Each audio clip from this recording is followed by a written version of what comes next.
My name is Tegan Maloney and I'm a consultant for Kopernik.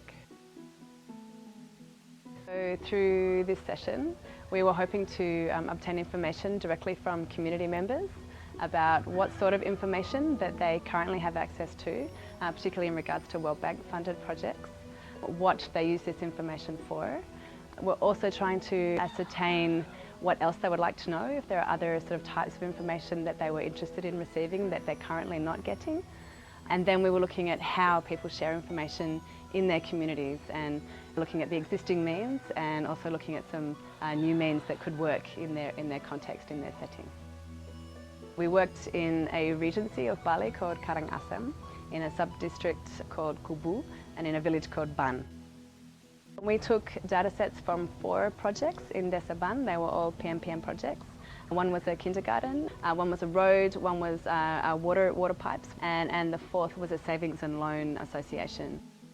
So we asked people what information they already knew about PMPM, World Bank funded projects in their location.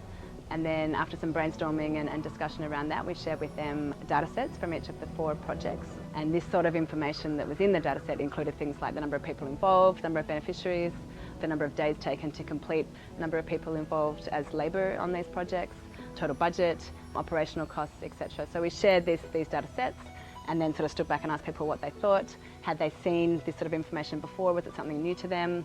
Was it interesting? Was it something that they wanted to know about? And were there other things that they wanted to know about these projects?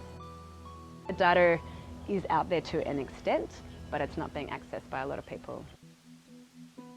So once we'd established what kinds of information people were interested and had some discussion about what sort of use this information could have, we began to discuss about how people currently receive information and what are some other ways that could be interesting to explore in their setting of sharing information.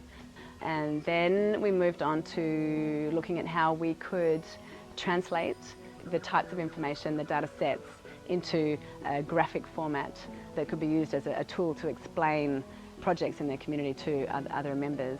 And they started to try and really sort of distill, what information was important to them, and then to portray that in a poster format. And then we had an artist on hand to help guide people if they were having trouble translating, their concepts to graphics. We decided to go to the market to test the posters that were generated in the participatory sessions. So we had 2 amazingly dedicated young men who agreed to meet with us and come to the market at 3:34 a.m. in the morning. And so they brought with them the poster that they'd generated, and they proceeded to share that poster with members of the community that they met at the market and to explain what they were trying to convey through that poster. There was a lot of discussion. People were interested. They wanted to know what it was about. They wanted to know why they were doing it. And there was some input from community members about how it could be improved as well, which was really interesting.